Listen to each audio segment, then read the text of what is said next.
Good morning, all you YouTubers out there. This is Daniel Robinette. Sorry it's been so long. Uh, everything at work. You all know me. I believe in absolutely working. The man that won't provide for the needs of his family is worse than an infidel and denies the faith. So we believe in using the giftings that God has given us to earn the money that we need to pay the bills we have in this cause and effect world. But this morning I was up early and God was beginning to speak to me about different issues and about different things. And He brought back to my memory things that had gone on in the past. Now, any of you that have followed us for a while, you probably know my story. Uh, for some of those that haven't, I'm going to go ahead and just refresh the recollection of those that have and update those that haven't. Working in a coal mine in 1983, underground miner, electrician. I've been chief electrician a couple of different places by then. But I was working at Scotts Branch coal mine, 2 miles underground, and they had me working on a power center.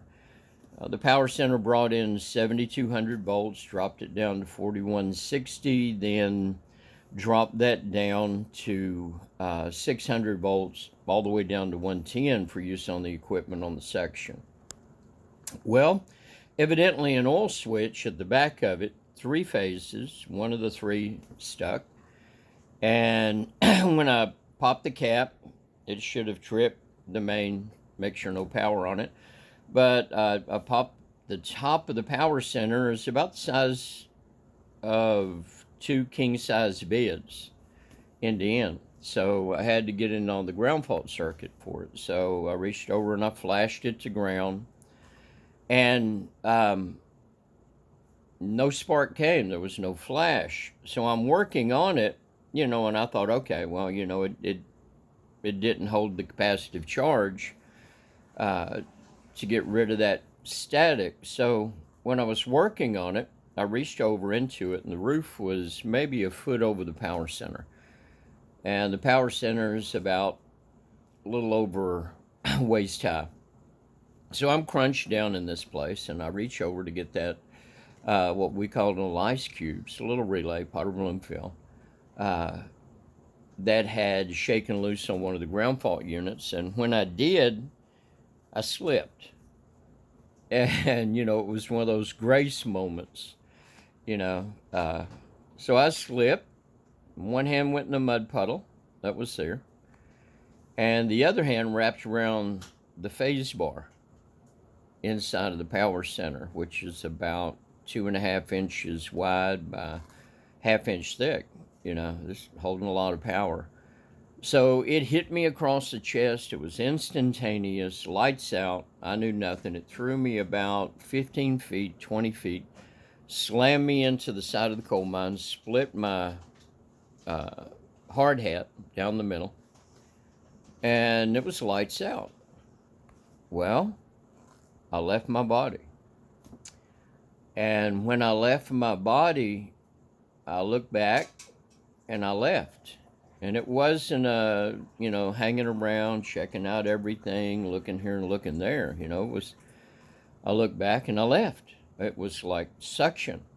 So as I was going, I went through a spiral, what I'd only considered at the time a spiral tunnel. And as I'm going through the spiral tunnel, there were like fingers that were sifting through me. And I knew at the time they were looking for darkness. I knew they were sifting me to see if there were anything of darkness that they could cling to hold in that place of separation going toward the light that I could see at the end of the tunnel. It wasn't a red light. It was a bright, luminous, golden, yellowish, white, translucent. So I'm going, and I get to the other side, and there are multitudes of others that are there, and I know everything about them. It was like there was no separation. We were all Now I have different words than I had back in 84, 83.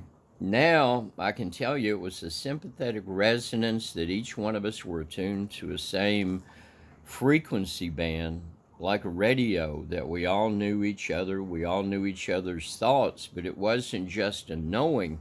It wasn't knowing the things that they did in the bodies while they're here. It wasn't a knowing of any mistakes or wrongdoing or anything like that. It was an intimate knowing of the goodness and the love and the purity of that divine spark of the energy of God. Now, it was like they were complete, and I was complete. And as we were going, we were knowing there was no distance, no time. Locked in this reality, you are you are limited and constrained. Einstein's theory: you are limited and constrained by light, the speed of light. The speed of light determines motion, determines time. When you're wrapped in that limitation of the light spectrum frequency, because it takes time for you to walk from one place to another, and light is there. Whether it's pitch black to you or not, it is still held relative in this reality to light and time,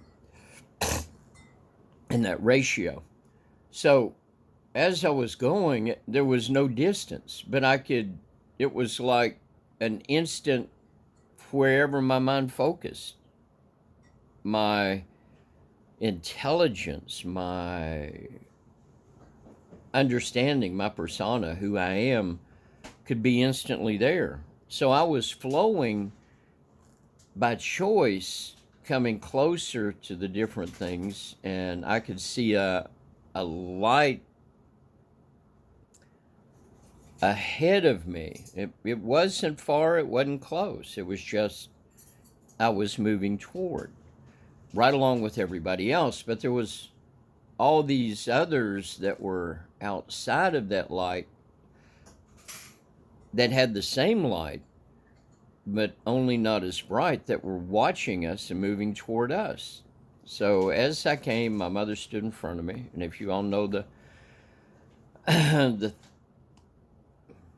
every time I watch the movie Oh God, when the guy is standing there and, the actor that's playing God put his hand on him and said, boom, and he was back in his body. That's the same emotion I get. My mother was there, and we'd seen her a couple of times as children after she died. She died when I was 2. And she'd come into my room, my sister's room, and talk to my sister, and I was there, and she was there. It goes against a lot of theology, a lot of doctrine, a lot of religion. But, when a man of experience and a man of knowledge and opinion, there's only one outcome. Experiential knowledge trumps opinion every time. So she's there, she stops me, she puts her hands up, and she said, no, it's not your time. All of your babies need you. You have to go back. And I didn't want to go back. I didn't want to leave. I didn't want to be in that. It wasn't a thing I didn't want to go back. It was a thing I just wanted to stay. There was no comparison in that. I was finally in the place I'd seeked all my life. While here, it was like the missing piece of the puzzle. I've got it in my hand.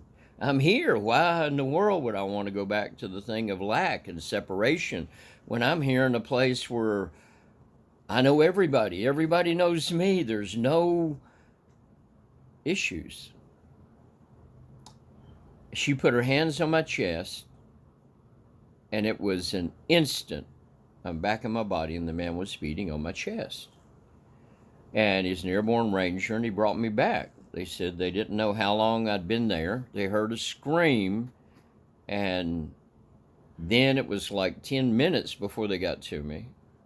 And the doctor said it was, miracle that I didn't have brain damage, lack of oxygen. My heart, he said if I could take it and divide a second to 1,000 parts, one more of those 1,000 parts would have exploded my heart. Whole chest, black and blue. They had to put me on telemetry monitor, all those things. But the greatest thing is, over the course of the next 6 to 8 months, over 90 of the miners from that coal mine were saved. They came to know God. For the next hour, all I could do was sit and talk about my mother and how beautiful she was, and all the people that I met and all the people that were there that I knew. It was like a homecoming.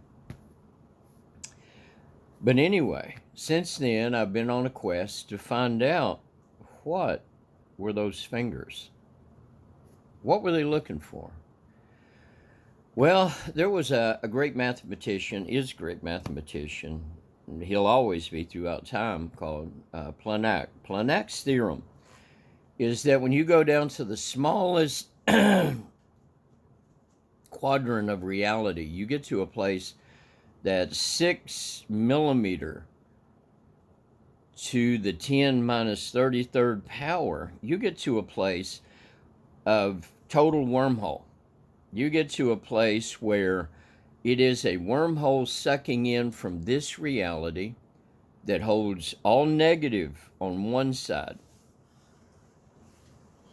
and it flows the negative through, and directly on the other side is all positive, and it allows the positive to flow through. It's like a filtration system for evil. So, and good, it's just a filtration system, and I've come to believe it's like the filtration system of God in the earth.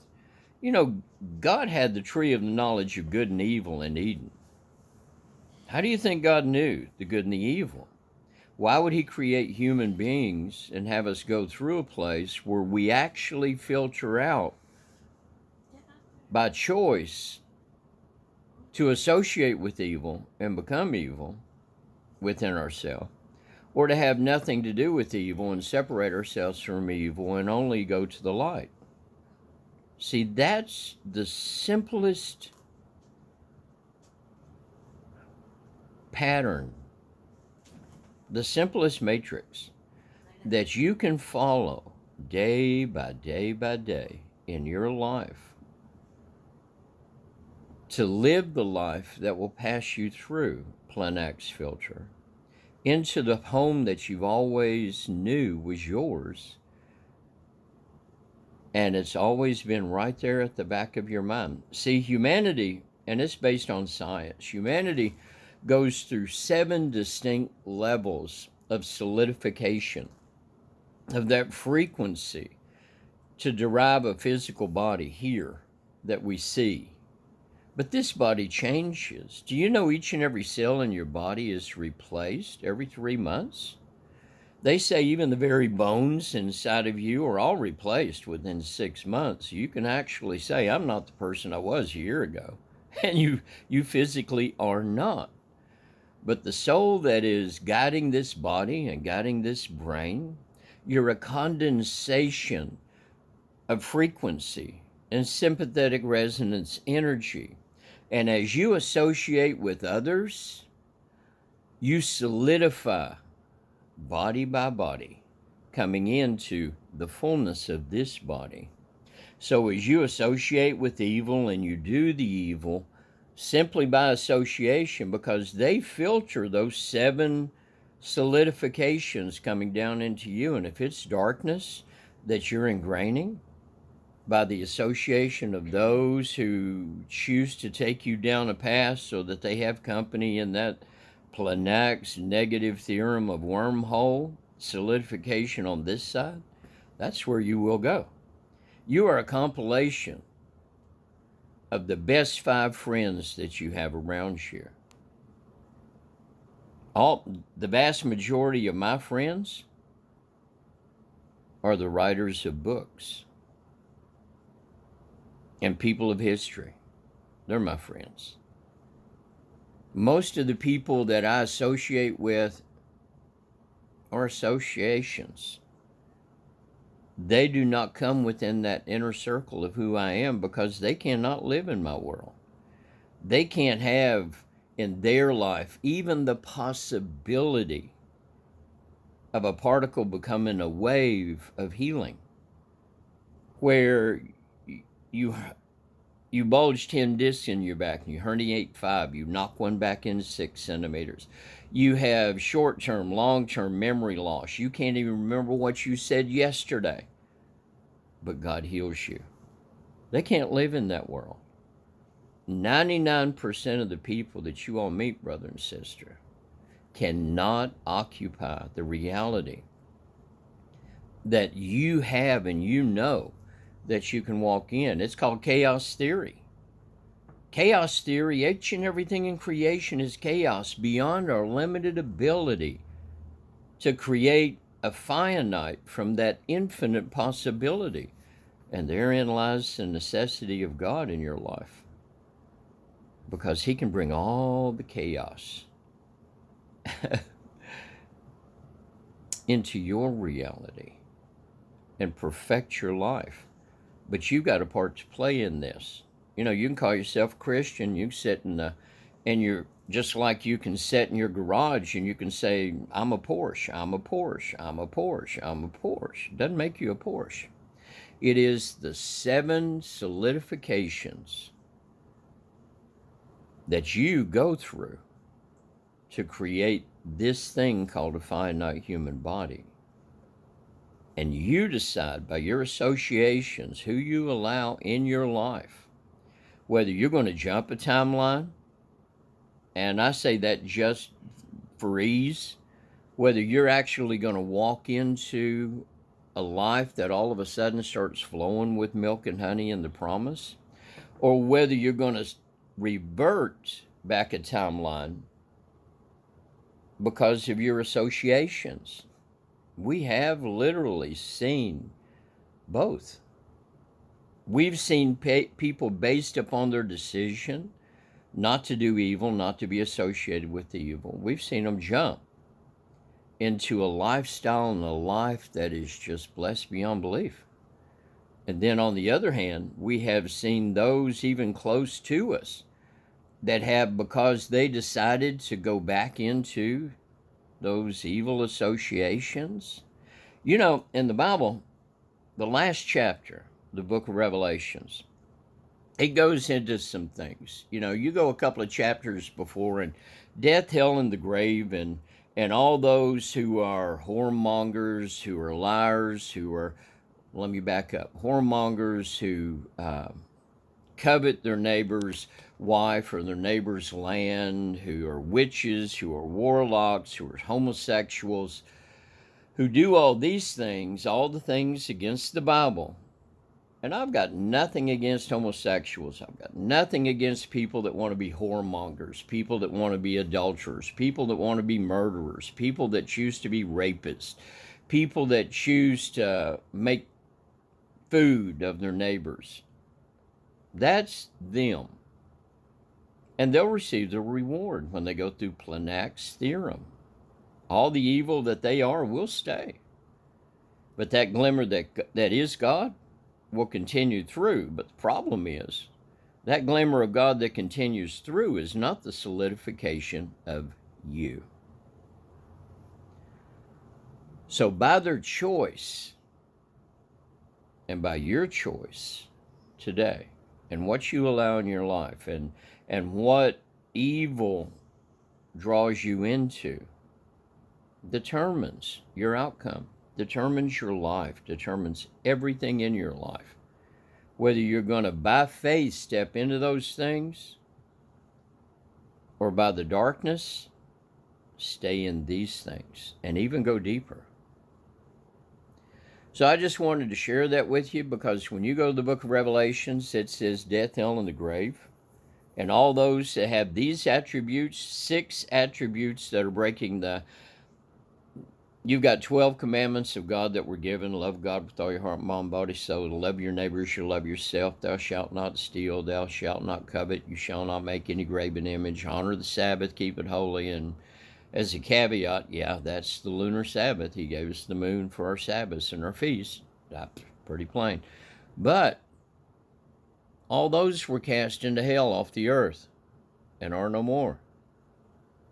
But then you go to the last chapter of the book of Revelations, and it says that there is a separation, that the outer courts reserved for the Gentiles, that they are not required to keep holiness in the body. There's a spiritual resurrection only. All those who keep the commandments of God and his covenant are allowed into the city. You keep the covenant in your flesh, not just your heart. You want to keep it just in your heart, you're going to be in the outer darkness. That's word. So when we look at all those in the last chapter of Revelations, it says the dogs, homosexuals. It says the liars, the murderers, the whoremongers, the adulterers, those that covet their neighbor's wife and their neighbor's property. It says all 6 of those breaking of the commandments of God are in a place of spiritual resurrection called the Sadducees, and they are resurrected spiritually, not physically. They cannot be trusted with an immortal body that's glorified, walking in this earth for 1,000 years to come. I hope this helps you. I really, truly do. Because, see, each and every day, each and every one of us have a decision to make. Every minute of every day. We get to decide whether we're going to associate with evil and allow it to become a part of who we are. Long-term tempering of behavioral modification is based on experience and based upon you looking at the evil and becoming that evil. Or whether you're looking at the light and maintaining simply that and able to jump into what God has for you. Or jump back and just go around the mountain again. We love you all. I pray this helps. Sorry it was so long-winded, but you all that have listened to me, you know, whenever you go deep in a subject that's not been addressed by the church or by religion or by theology or philosophy, it takes some line upon line, precept upon precept. And from my experience, even recently, we have to be watchful. Because will the sun, when he comes, find you awake and watchful? I pray I am. I pray you are too. God bless you all. You all have an amazing day today and walk on the water. You see somebody sick, lay hands on them, pray. Ask them first. Some people get offended. And if they say no, God hears you always. Go ahead and pray for them. You know, because a person that's blind can't see until you open their eyes. God bless you all today.